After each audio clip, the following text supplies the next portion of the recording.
দেশ গড়ার সুযোগ তৈরি হয়েছে তা নষ্ট করা যাবে না, স্বাধীনতা পদক প্রদান অনুষ্ঠানে বললেন প্রধান উপদেষ্টা। 25 মার্চের কাল রাত আজ 1 মিনিট ব্ল্যাকআউট থাকবে দেশ, স্বাধীনতা দিবসে শ্রদ্ধা জানাতে প্রস্তুত স্মৃতিসৌধ। হান্নান মাসুদের ওপর হামলায় মামলা হয়নি এখনো, এই ঘটনায় বিএনপির লজ্জা হওয়া উচিত, মন্তব্য সার্জিসের। এবং ট্রেনে এই যাত্রা দ্বিতীয় দিনে স্বস্তিতে ঢাকা ছাড়ছেন যাত্রীরা, এখনো চাপ বাড়েনি সড়ক পথে।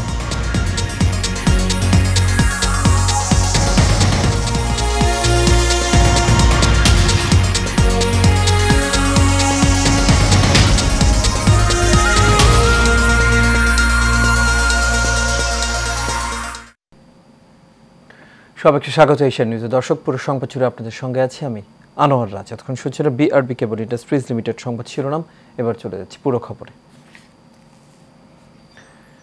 অন্তর্বর্তীকালীন সরকারের প্রধান উপদেষ্টা অধ্যাপক ডক্টর মোহাম্মদ ইউনূস বলেছেন, 1971 সালে স্বাধীনতা যুদ্ধের উদ্দেশ্য ছিল একটি ন্যায়ভিত্তিক সমাজ প্রতিষ্ঠা করা, যেখানে আইনের শাসন থাকবে, মানুষের মৌলিক মানবাধিকার নিশ্চিত হবে এবং একটি বৈষম্যহীন সমাজ প্রতিষ্ঠিত হবে। কিন্তু স্বাধীন বাংলাদেশে এখনও ন্যায়ভিত্তিক সমাজ প্রতিষ্ঠা করা যায়নি। সকালে রাজধানীর ওসমানী স্মৃতি মিলনায়তনে স্বাধীনতা পুরস্কার প্রদান অনুষ্ঠানে তিনি এই কথা বলেন। বাতেন বিপ্লবের রিপোর্ট দেখুন বিস্তারিত।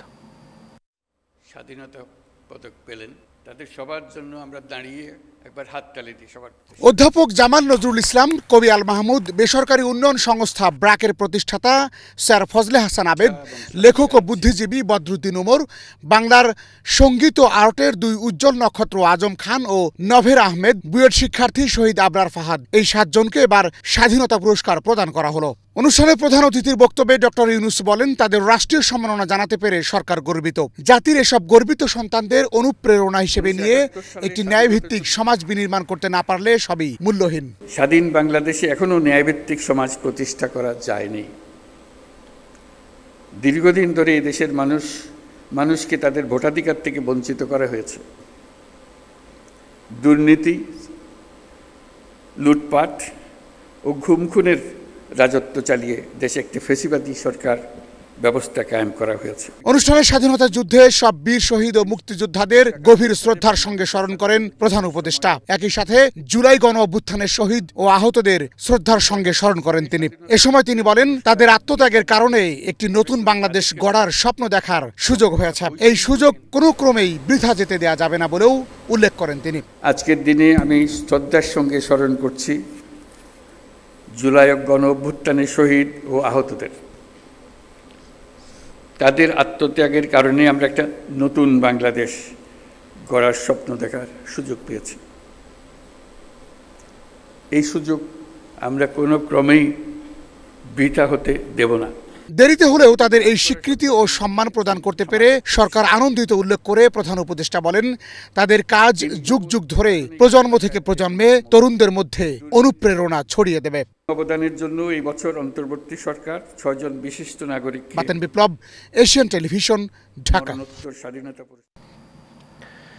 আজ 25 মার্চ গণহত্যা দিবস। 71-এর ভয়াল সেই কাল রাতের স্মরণে আজ রাত 10:30 থেকে 10:31 পর্যন্ত 1 মিনিট ব্ল্যাকআউট কর্মসূচি পালন করা হবে। এ সময় সব আলো নিভিয়ে একসঙ্গে নীরবতা পালন করা হবে। তবে কেপিআই ও জরুরি স্থাপনা এই কর্মসূচির আওতামুক্ত থাকবে। 1971 সালের এই রাতে অপারেশন সার্চলাইট নামে নির্বিচারে মানুষ হত্যা করে পাকিস্তানের হানাদার বাহিনী।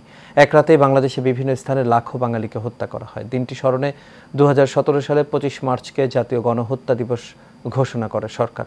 গণহত্যা দিবস উপলক্ষে নানা কর্মসূচি নিয়েছে মুক্তিযুদ্ধ বিষয়ক মন্ত্রণালয়। এদিন সারা দেশে স্কুল, কলেজ, মাদ্রাসা সহ সব শিক্ষা প্রতিষ্ঠানে বিশিষ্ট ব্যক্তি এবং বীর মুক্তিযোদ্ধাদের সমন্বয়ে 25 মার্চ গণহত্যার স্মৃতিচারণ ও আলোচনা সভা অনুষ্ঠিত হবে। ঢাকা সহ সব সিটি কর্পোরেশনে গণহত্যার ওপর দুর্লভ আলোকচিত্র ও প্রামাণ্য চিত্র প্রচার করা হবে। এসব কর্মসূচি বাংলাদেশ টেলিভিশন ও বাংলাদেশ বেতার প্রচার করবে।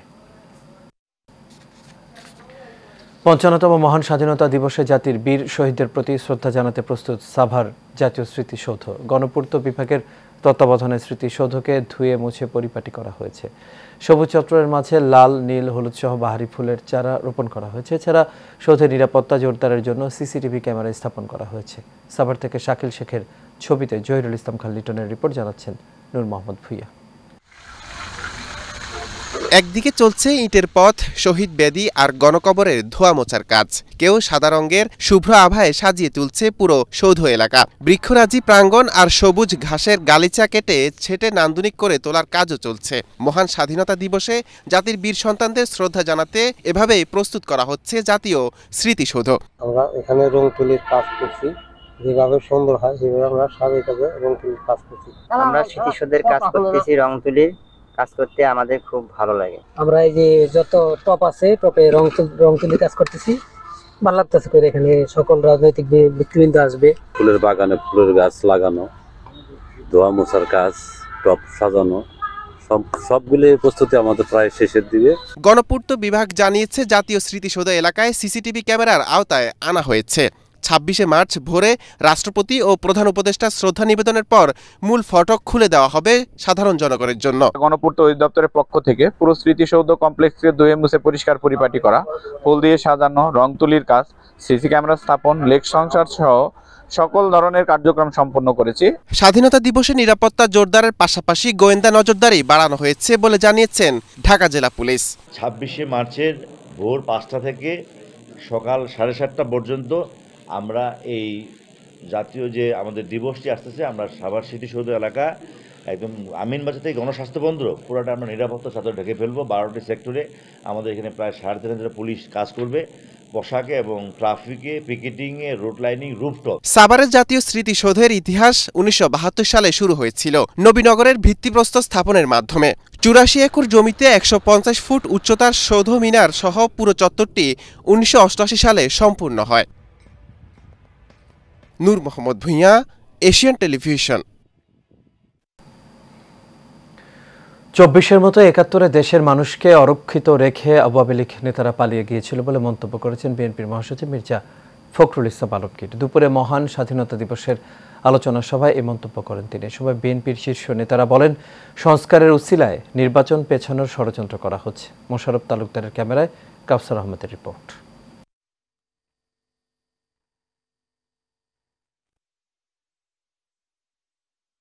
আমরা রিপোর্টের জন্য অপেক্ষা করছি।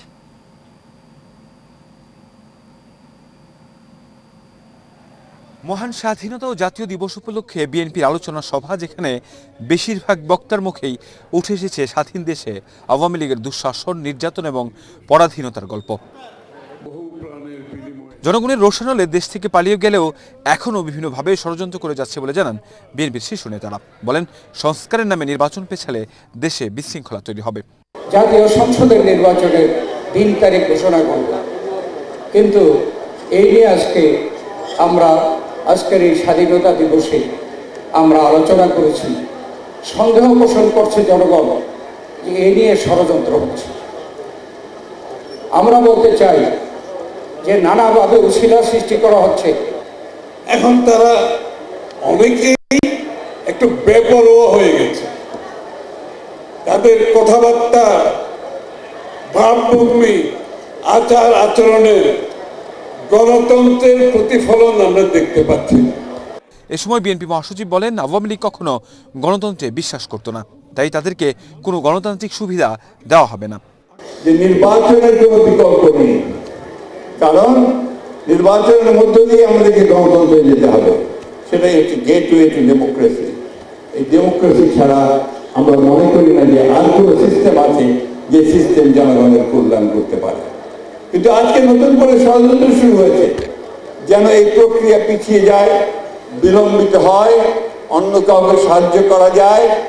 বক্তব্যে সমালোচনা করেন বিভিন্ন রাজনৈতিক দলের। জানান, ১০০ গাড়ি নিয়ে শোডাউন দিলেই জনগণের সাথে সম্পৃক্ত হওয়া যায় না। কাউসার আহমেদ, এশিয়ান টেলিভিশন, ঢাকা। নোয়াখালীর হাতিয়া উপজেলায় জাতীয় নাগরিক পার্টির জ্যেষ্ঠ যুগ্ম সমন্বয়ক আব্দুল হান্নান মাসুদের পথসভায় বাধা ও হামলার ঘটনায় এখন পর্যন্ত থানায় কোনো মামলা কিংবা অভিযোগ হয়নি। সোমবার সন্ধ্যা 7:30টার দিকে উপজেলার জাহাজমারা বাজারে ওই হামলার ঘটনা ঘটে। এই ব্যাপারে হাতিয়া থানার ভারপ্রাপ্ত কর্মকর্তা AKM আজমল হুদা বলেন, হান্নান মাসুদের পথসভায় হামলার খবর পেয়ে পুলিশ ঘটনাস্থলে গিয়ে পরিস্থিতি নিয়ন্ত্রণে এনেছে, কিন্তু এখনও এই ঘটনায় থানায় কেউ কোনো অভিযোগ করেনি।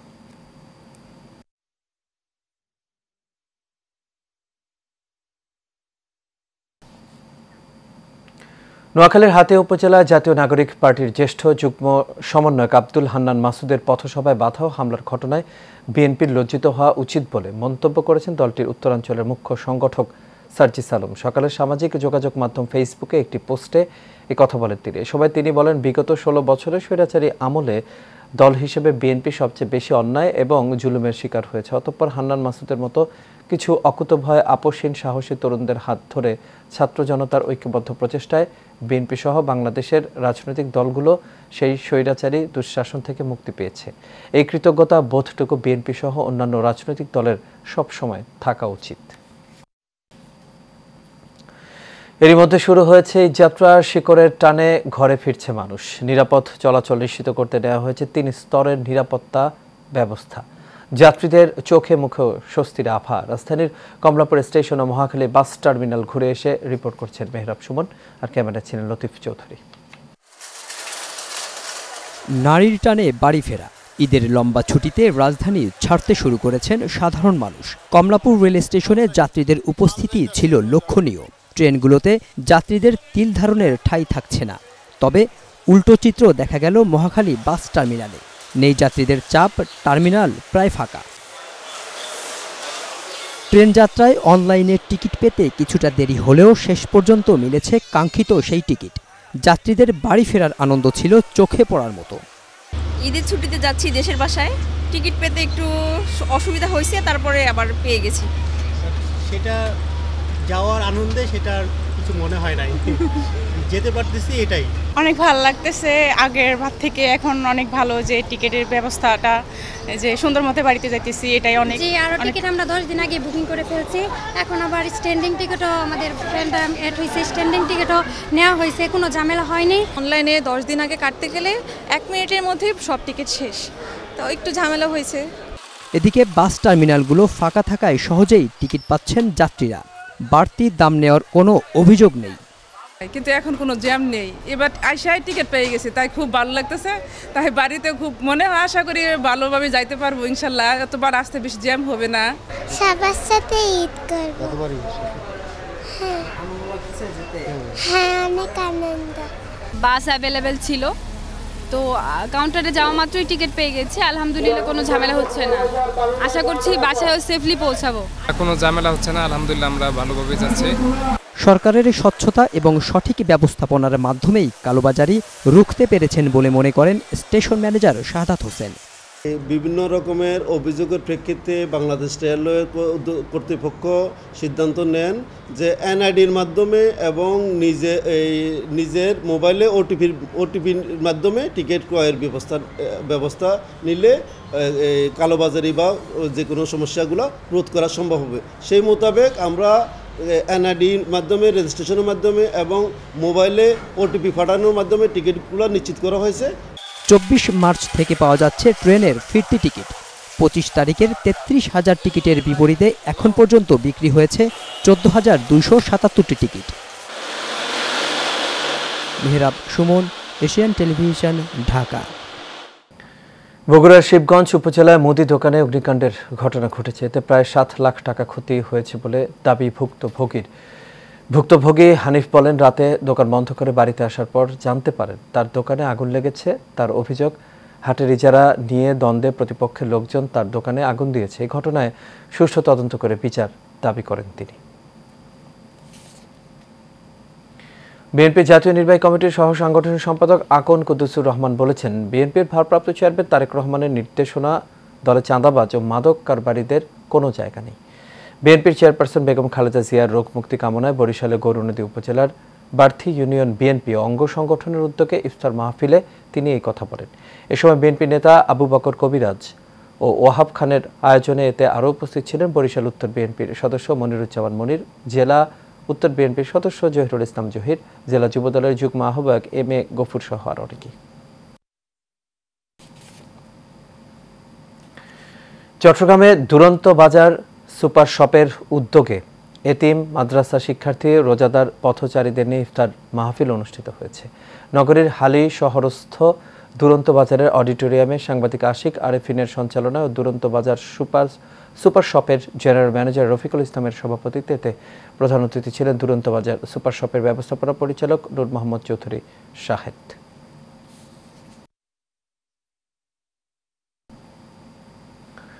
চট্টগ্রাম সিএনজি অটো ট্যাক্সি মালিক সমিতির উদ্যোগে ইফতার মাহফিল অনুষ্ঠিত হয়েছে।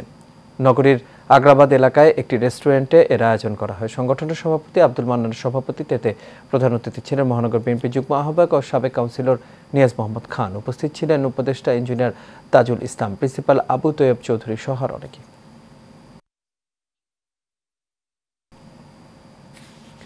মৎস্য প্রাণী সম্পদ মন্ত্রণালয়ের সাবেক মন্ত্রী বিএনপির কেন্দ্রীয় ভাইস চেয়ারম্যান মরহুম আব্দুল্লাহ আল নোমানের আত্মার মাগফিরাত কামনায় দোয়া ও ইফতার মাহফিল অনুষ্ঠিত হয়েছে। চট্টগ্রাম জেলা মৎস্য কর্মকর্তা ও পরিদর্শক কল্যাণ সমিতির উদ্যোগে এর আয়োজন করা হয়। সংগঠনের সভাপতি কামাল উদ্দিনের সভাপতিত্বে এতে প্রধান অতিথি ছিলেন ইস্ট ডেল্টা ইউনিভার্সিটির প্রতিষ্ঠাতা সাইদ আল নোমান। এ সময় উপস্থিত ছিলেন মৎস্য পরিদর্শকের উপপরিচালক ডক্টর মঈনুদ্দিন আহমেদ, সিনিয়র সহকারী পরিচালক শওকত কবির চৌধুরী সহ অনেকে।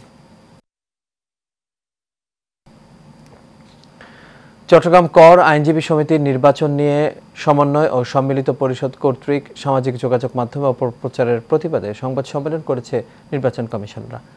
দুপুরে কর আইনজীবী সমিতির হলরুমে ভাবমূর্তি হানিকর বক্তব্যের প্রতিবাদ জানান প্রধান নির্বাচন কমিশনার অ্যাডভোকেট KS আব্বাসী।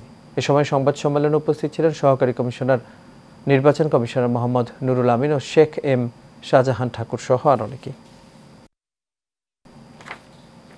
বিএনপির ভারপ্রাপ্ত চেয়ারম্যান তারেক রহমানের নির্দেশে গাজীপুরের কালিয়াকৈরে পবিত্র ঈদ উল ফিতর উপলক্ষে দরিদ্র অসহায় মানুষের মাঝে কাপড় ও লুঙ্গি বিতরণ করা হয়েছে। উপজেলার বোয়ালি ইউনিয়নে কাজী সায়েদুল আলম উচ্চ বিদ্যালয় মাঠে এই উপহার বিতরণ করা হয়। এতে প্রধান অতিথি ছিলেন বিএনপির ঢাকা বিভাগীয় সাংগঠনিক সম্পাদক কাজী সায়েদুল আলম বাবুল। এ সময় আরও উপস্থিত ছিলেন জেলা ছাত্রদলের সাধারণ সম্পাদক ইকবাল হোসেন জনি সহ আর অনেকেই।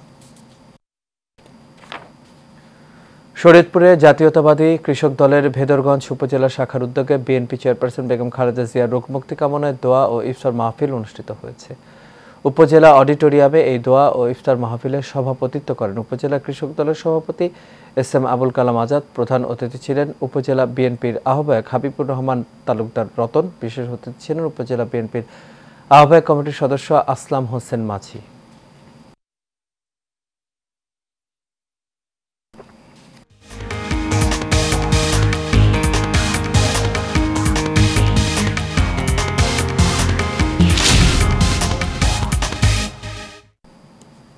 এবার আন্তর্জাতিক প্রসঙ্গ। সিগন্যালের গ্রুপ চ্যাটে সামরিক অভিযান নিয়ে আলোচনা করেছেন ডোনাল্ড ট্রাম্প প্রশাসনের সদস্যরা। সেই চ্যাটে ছিলেন এক সাংবাদিকও। পরে সে তথ্য ফাঁস করেন তিনি। ট্রাম্প প্রশাসন জানিয়েছে কর্মকর্তারা মার্কিন সামরিক পরিকল্পনা নিয়ে আলোচনা করার গ্রুপ চ্যাটে ভুল করে এক সাংবাদিককে দেখেছিলেন। সাধারণত কোনো গ্রুপ চ্যাটে গোপন সামরিক অভিযান নিয়ে আলোচনা হয় না। সিগন্যাল মেসেজিং গ্রুপে প্রেসিডেন্ট ডোনাল্ড ট্রাম্প, মন্ত্রিসভার একাধিক সদস্য ছাড়াও ছিলেন উপরাষ্ট্রপতি JD ভান্স এবং প্রতিরক্ষামন্ত্রী পিট হেগসেথ। সেই গ্রুপে দ্য আটলান্টিক পত্রিকার সাংবাদিক জেফ্রি গোল্ডবার্গকেও রাখা হয়েছিল। এই গ্রুপ চ্যাটে ইয়েমেনে হুথিদের ওপর বিমান হামলার বিষয়টি নিয়ে আলোচনা হয়। ফলে বিমান হামলার কয়েক ঘন্টা আগেই গোল্ডবার্গ জেনে গিয়েছিলেন এই হামলা হতে চলেছে। এদিকে ইয়েমেনি সেনাবাহিনীর মুখপাত্র ইয়াহিয়া সারি সোমবার রাতে বলেছেন, ইয়েমেন ইসরায়েলের বেন গুরিয়ন বিমানবন্দরে জুলফিকার এবং হাইপারসনিক প্যালেস্টাইন নামে দুটি ব্যালাস্টিক ক্ষেপণাস্ত্র দিয়ে হামলা চালিয়েছে। পবিত্র মাহে রমজান উপলক্ষে নানা আয়োজনের মধ্য দিয়ে অনুষ্ঠিত হয়ে গেল স্পার্ক স্টিল লিমিটেডের ইফতার ও দোয়া মাহফিল। রাজধানীর উত্তরার 15 নম্বর সেক্টরের ফাউন্ডার্স কমিউনিটি ক্লাব লিমিটেডের দারা সেন্টারে এর আয়োজন করা হয়। স্পার্ক স্টিল লিমিটেডের ম্যানেজিং ডিরেক্টর ইঞ্জিনিয়ার শামীম আহমদের উপস্থিতিতে এই ইফতার মাহফিল অনুষ্ঠিত হয়। এই আয়োজনকে সাধুবাদ জানিয়েছেন উপস্থিত সকল অতিথিবৃন্দরা।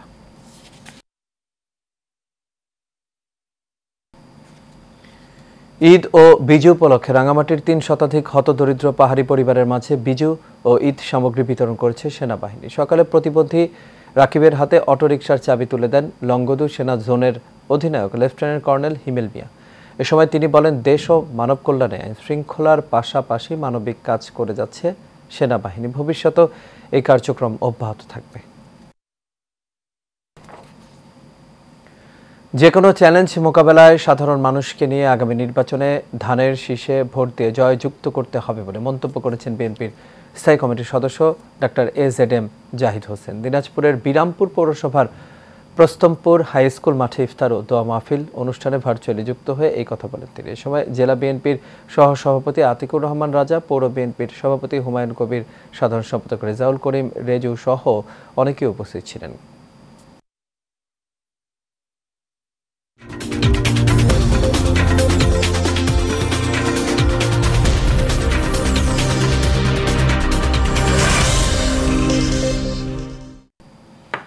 এবার খেলার খবর। ফুটবলে এফসি এশিয়ান কাপের বাছাই পর্বে ভারতের বিপক্ষে মাঠে নামবে বাংলাদেশ। আজ শিলংয়ের জওহরলাল নেহরু স্টেডিয়ামে বাংলাদেশ সময় সন্ধ্যা 7:30টায় শুরু হবে ম্যাচটি।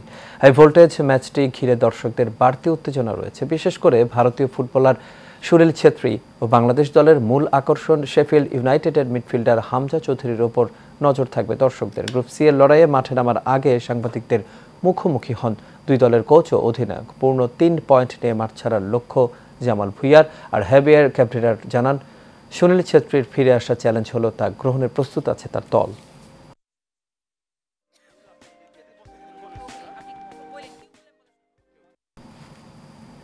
এর সাথে শেষ করবে এশিয়া নিউজ। তবে যাবার আগে BRB কেবল ইন্ডাস্ট্রিজ লিমিটেড সংবাদ শিরোনামগুলো দেখে নেব দর্শক। আরও দেশ গড়ার যে সুযোগ তৈরি হয়েছে তা নষ্ট করা যাবে না, স্বাধীনতা পদক প্রদান অনুষ্ঠানে বললেন প্রধান উপদেষ্টা। 25 মার্চের কাল রাত আজ 1 মিনিট ব্ল্যাকআউট থাকবে দেশ। স্বাধীনতা দিবসে শ্রদ্ধা জানাতে প্রস্তুত স্মৃতিসৌধ। হান্নান মাসুদের ওপর হামলায় মামলা হয়নি এখনো, এই ঘটনায় বিএনপির লজ্জা হওয়া উচিত, মন্তব্য সার্জিসের।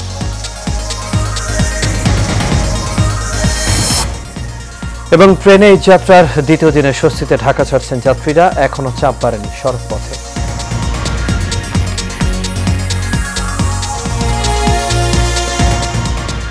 দর্শক, এই ছিল আমাদের এখনকার আয়োজন। আমাদের পরবর্তী সংবাদ দেখার আমন্ত্রণ রইল। এতক্ষণ সাথে থাকার জন্য সবাইকে ধন্যবাদ।